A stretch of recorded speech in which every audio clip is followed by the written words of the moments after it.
بسم الله الرحمن الرحيم. قد أفلح المؤمنون الذين هم في صلاتهم خاشعون والذين هم عن اللغو معرضون والذين هم للزكاة فاعلون والذين هم لفروجهم حافظون إلا على أزواجهم أو ما ملكت أيمانهم فإنهم غير ملومين. فمن ابتغى وراء ذلك فأولئك هم العادون والذين هم لأماناتهم وعهدهم راعون والذين هم على صلواتهم يحافظون أولئك هم الوارثون الذين يرثون الفردوس هم فيها خالدون. ولقد خلقنا الإنسان من سلالة من طين ثم جعلناه نطفة في قرار مكين ثم خلقنا النطفة علقة فخلقنا العلقة مضغة فخلقنا المضغة عظاما فكسونا العظام لحما ثم أنشأناه خلقا آخر فتبارك الله أحسن الخالقين. ثم إنكم بعد ذلك لميتون ثم إنكم يوم القيامة تبعثون. ولقد خلقنا فوقكم 7 طرائق وما كنا عن الخلق غافلين وأنزلنا من السماء ماء بقدر فأسكناه في الأرض وإنا على ذهاب به لقادرون فأنشأنا لكم به جنات من نخيل وأعناب لكم فيها فواكه كثيرة ومنها تأكلون وشجرة تخرج من طور سيناء تنبت بالدهن وصبغ للآكلين وإن لكم في الأنعام لعبرة نسقيكم مما في بطونها ولكم فيها منافع كثيرة ومنها تأكلون وعليها وعلى الفلك تحملون ولقد أرسلنا نوحا إلى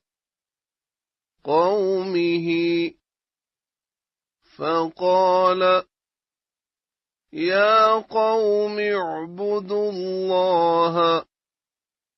ما لكم من إله غيره أفلا تتقون فقال الملأ الذين كفروا من قومه ما هذا إلا بشر مثلكم يريد أن يتفضل عليكم ولو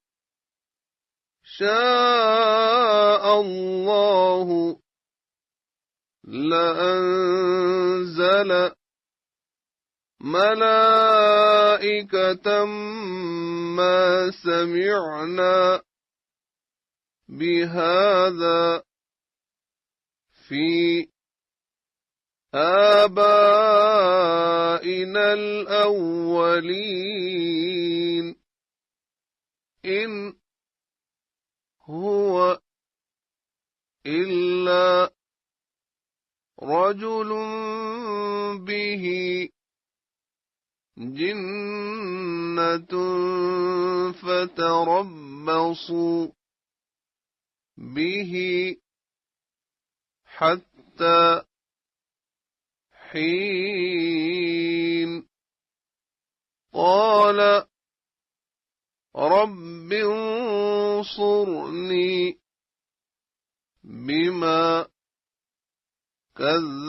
كذبون فأوحينا إليه أن اصنع الفلك بأعيننا ووحينا فإذا جاء أمرنا وفارت النور فاسلك فيها من كل زوجين اثنين وأهلك إلا من سبق عليه القول منهم ولا تخاطبني في الذين ظلموا إنهم مغرقون فإذا استويت أنت ومن معك على الفلك فقل الحمد لله الذي نجانا من القوم الظالمين وقل رب أنزلني منزلا مباركا وأنت خير المنزلين إن في ذلك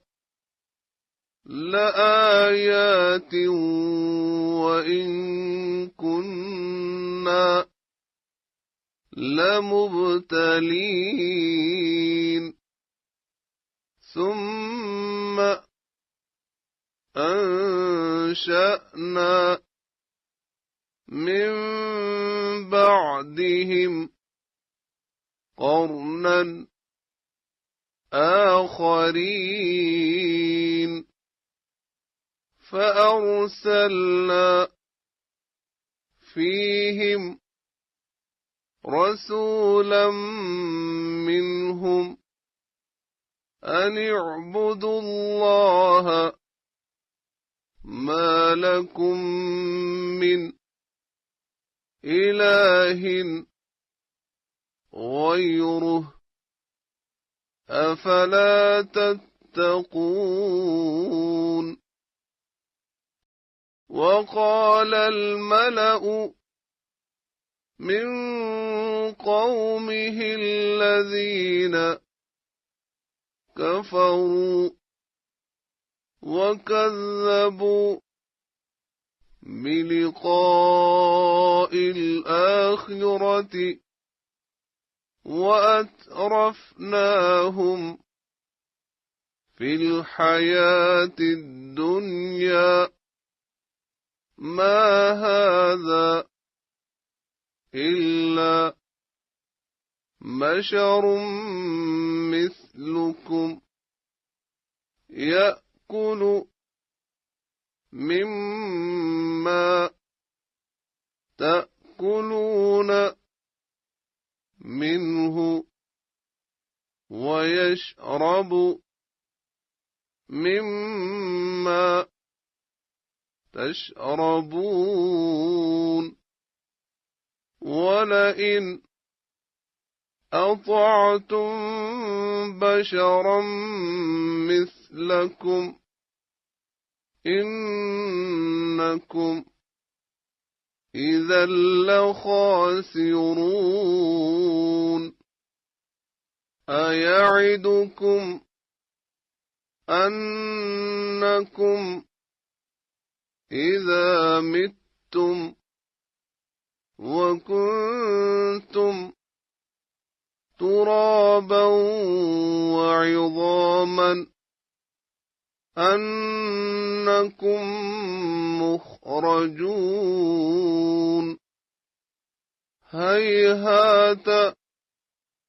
هيهات لما توعدون إن هي إلا حياتنا الدنيا نموت ونحيا وما نحن بمبعوثين إن هو إلا رجل افترى على الله كذبا وما نحن له بمؤمنين قال رب انصرني بما كذبون قال عما قليل ليصبحن نادمين فأخذتهم الصيحة بالحق فجعلناهم غثاء فبعدا للقوم الظالمين ثم أنشأنا من بعدهم قرونا آخرين ما تسبق من أمة أجلها وما يستأخرون ثم أرسلنا رسلنا تترى كلما جاء أمة رسولها كذبوه فأتبعنا بعضهم بعضا وجعلناهم أحاديث فبعدا لقوم لا يؤمنون ثم أرسلنا موسى وأخاه هارون بآياتنا وسلطان مبين إلى فرعون وملئه فاستكبروا وكانوا قوما عالين فقالوا أنؤمن لبشرين مثلنا وقومهما لنا عابدون فكذبوهما فكانوا من المهلكين ولقد آتينا موسى الكتاب لعلهم يهتدون وجعلنا ابن مريم وأمه آية وآويناهما إلى ربوة ذات قرار ومعين يا أيها الرسل كلوا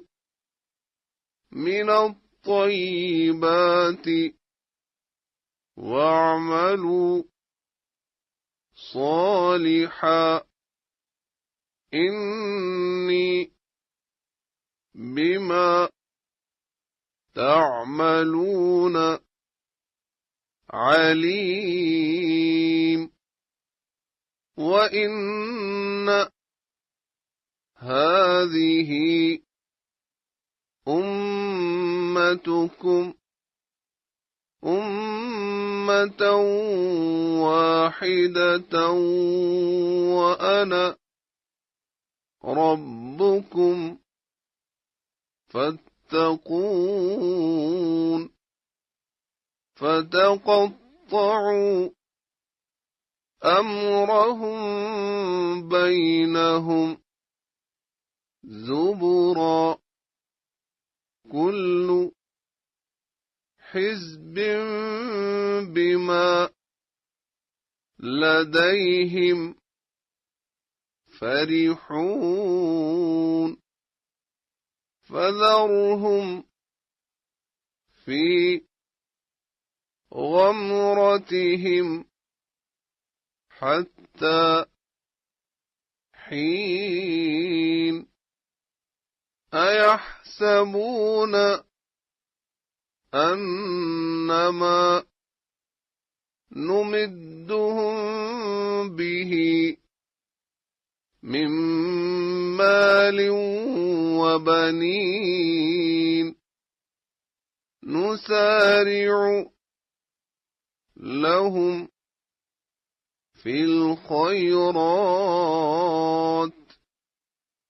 بل لا يشعرون إن الذين هم من خشية ربهم مشفقون والذين هم بآيات ربهم يؤمنون والذين هم بربهم لا يشركون والذين يؤتون ما آتوا وقلوبهم وجلة أنهم إلى ربهم راجعون أولئك يسارعون في الخيرات وهم لها سابقون ولا نكلف نفسا إلا وسعها ولدينا كتاب ينطق بالحق وهم لا يظلمون بل قلوبهم في غمرة من هذا ولهم أعمال من دون ذلك هم لها عاملون حتى إذا أخذنا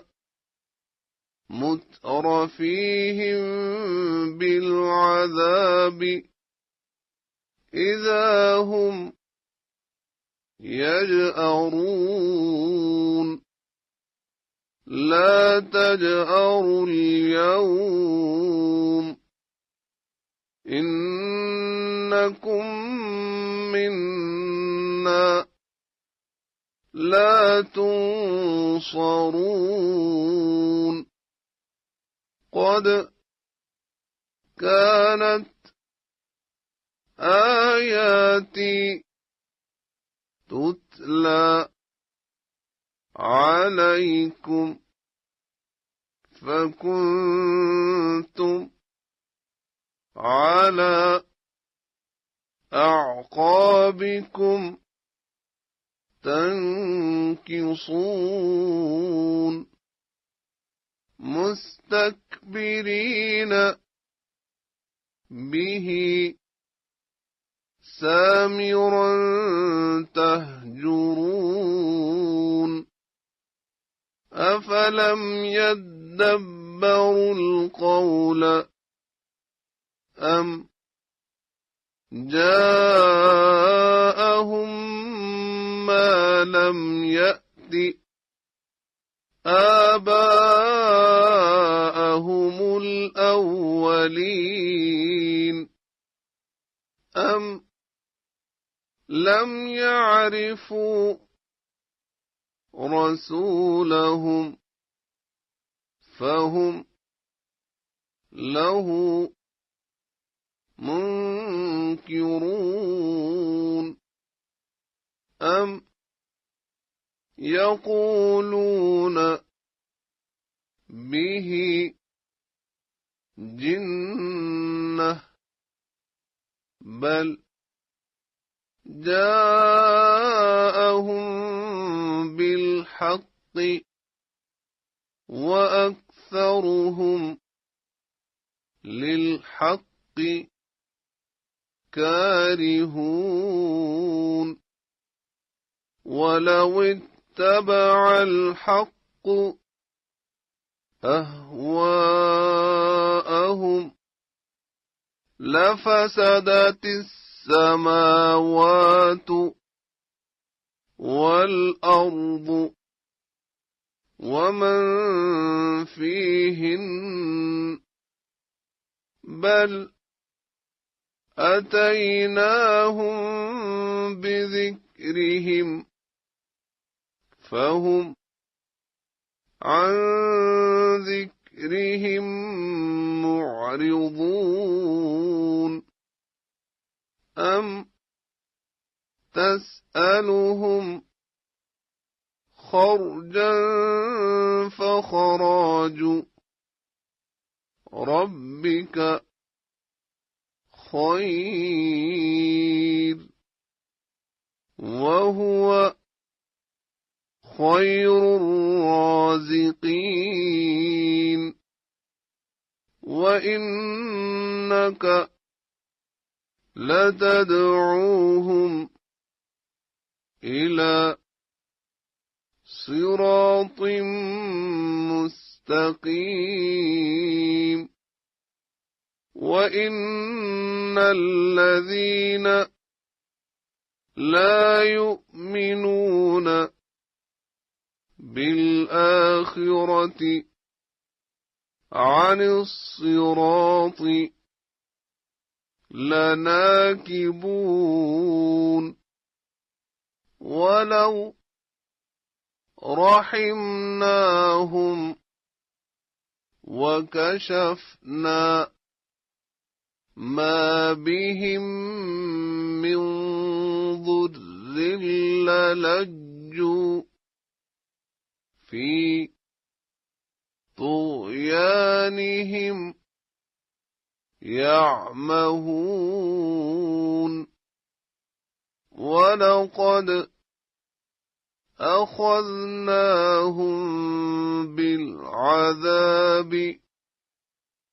فما استكانوا لربهم وما يتضرعون حتى إذا فتحنا عليهم بابا ذا عذاب شديد إذا هم فيه مبلسون وهو الذي أنشأ لكم السمع والأبصار والأفئدة قليلا ما تشكرون وهو الذي ذرأكم في الأرض وإليه تحشرون وهو الذي يحيي ويميت وله اختلاف الليل والنهار أفلا تعقلون بل قالوا مثل ما قال الأولون قالوا أإذا متنا وكنا ترابا وعظاما أإنا لمبعوثون لقد وعدنا نحن وآباؤنا هذا من قبل إن هذا إلا أساطير الأولين قل لمن الأرض ومن فيها إن كنتم تعلمون سيقولون لله قل أفلا تذكرون قل من رب السماوات السبع ورب العرش العظيم سيقولون لله قل أفلا تتقون قل من بيده ملكوت كل شيء وهو يجير ولا يجار عليه إن كنتم تعلمون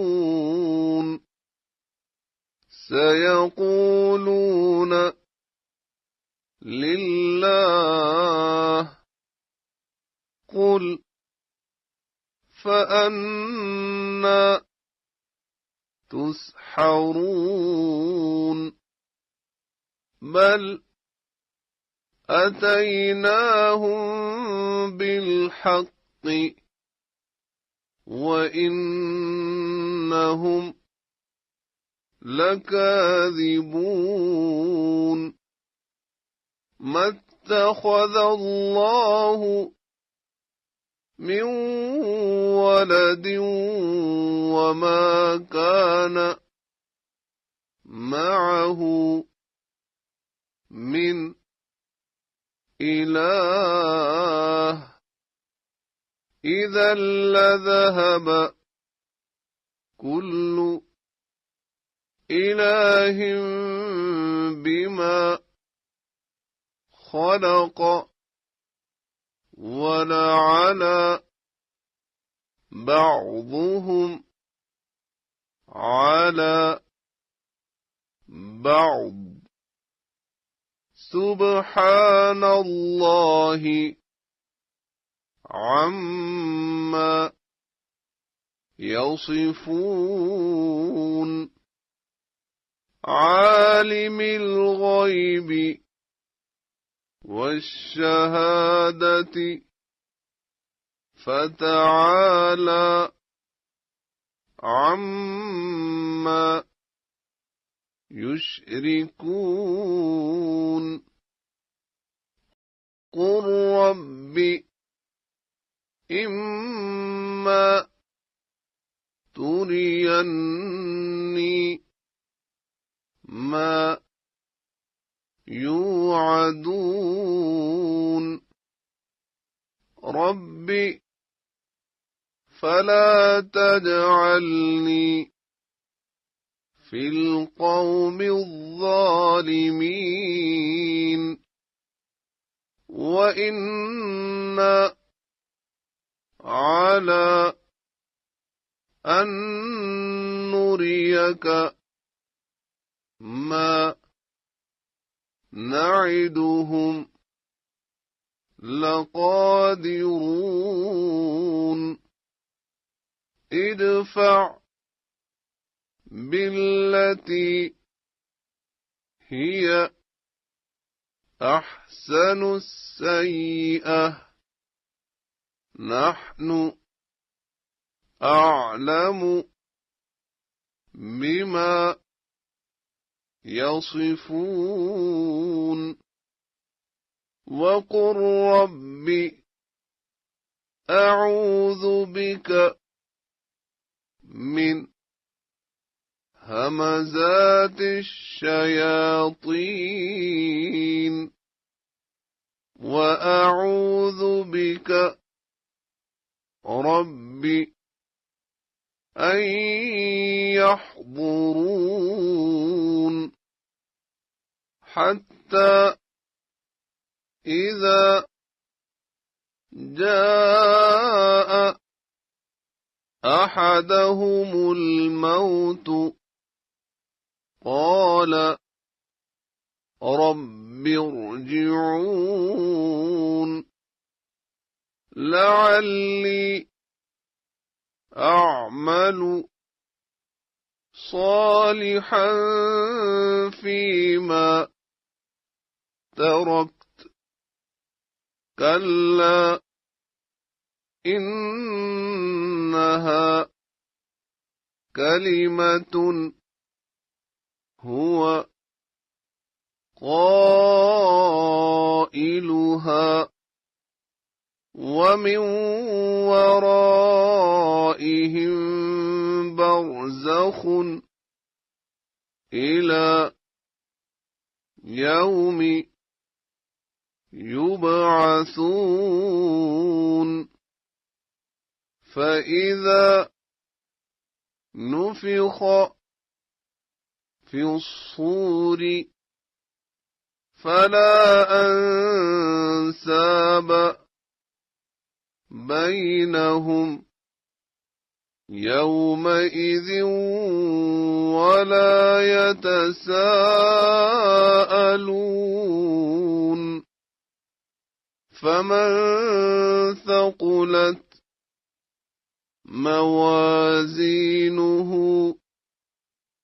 فأولئك هم المفلحون ومن خفت موازينه فأولئك الذين خسروا أنفسهم في جهنم خالدون تلفح وجوههم النار وهم فيها كالحون ألم تكن آياتي تتلى عليكم فكنتم بها تكذبون قالوا ربنا غلبت علينا شقوتنا وكنا قوما ضالين ربنا أخرجنا منها فإن عدنا فإنا ظالمون قال اخسئوا فيها ولا تكلمون إنه كان فريق من عبادي يقولون ربنا آمنا فاغفر لنا وارحمنا وأنت خير الراحمين فاتخذتموهم سخريا حتى أنسوكم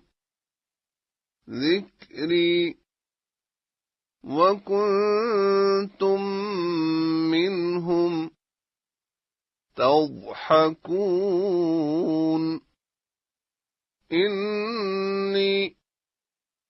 جزيتهم اليوم بما صبروا أنهم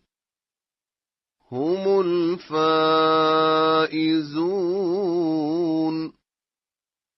قال كم